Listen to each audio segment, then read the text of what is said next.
Zee मराठीवरील विण दोघातली ही तुटेना ही मालिका प्रेक्षकांना प्रचंड आवडते. या मालिकेमध्ये नेहमीच प्रेक्षकांना वेगवेगळे प्रयोग पाहायला मिळतात. काही महिन्यांपूर्वी या नाटकामध्ये प्रेक्षकांना महेश काळे यांना पाहायला मिळालं होतं. तर नुकत्याच प्रसारित झालेल्या एका भागामध्ये कोणत्याही कलाकाराने एकही संवाद म्हटलेला नव्हता. केवळ एक्सप्रेशनमधून आणि देहबोलीतून त्यांनी आपल्या आवडत्या प्रेक्षकांना त्यांना काय सांगायचं हे सांगितलं होतं.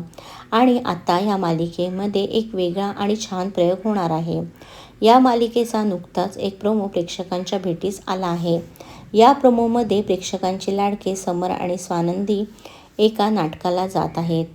स्वानंदीला नाटक बघायला समर घेऊन जात असून हे नाटक ठाण्यातील राम गणेश गडकरी रंगायतनामध्ये ते पाहणार आहेत.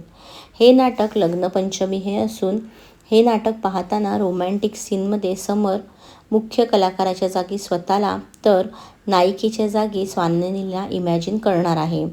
त्यामुळे नाटकामध्ये आपल्याला त्या नाटकातील कलाकार नव्हे तर समर आणि स्वानंदी यांनाच पाहायला मिळणार आहे. हे नाटक पाहायला समर आला हे कळल्यानंतर स्वप्नील जोशी प्रचंड आनंदी होणार आहे आणि स्वप्नील समर आणि स्वानंदीला भेटायला बोलवणार आहे आणि त्यामुळेच प्रेक्षकांना या मालिकेमुळे त्यांचा आवडता अभिनेता स्वप्नील जोशीला पाहायला मिळणार आहे. स्वप्नीलला पाहून स्वानंदी प्रचंड खुश होणार असून ती या नाटकातील इतर कलाकारांना देखील भेटणार आहे. या खास सरप्राईजमुळे समर आणि स्वानंदी यांचं नातं अजूनच घट्ट होणार यात काही शंका नाही. लग्नपंचमी हे नाटक गेल्या कित्येक दिवसांपासून प्रेक्षकांचं प्रचंड मनोरंजन करत आहे. या नाटकाला हाऊसफुलचा बोर्ड लागत असून या नाटकामध्ये स्वप्नील जोशी आणि विदुला चौगुले यांच्या मुख्य भूमिका आहे.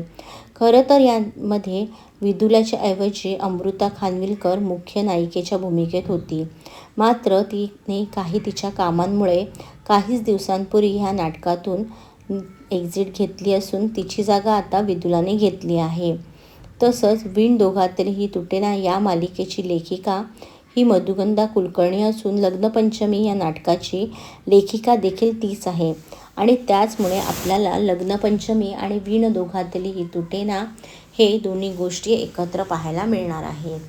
लग्नपंचमी या नाटकातील कलाकारांना पाहून आता प्रेक्षक देखील खुश होणार यात काही शंका नाही. कारण स्वप्नील जोशी हा झी मराठीवरील प्रेक्षकांचा प्रचंड आवडता आहे.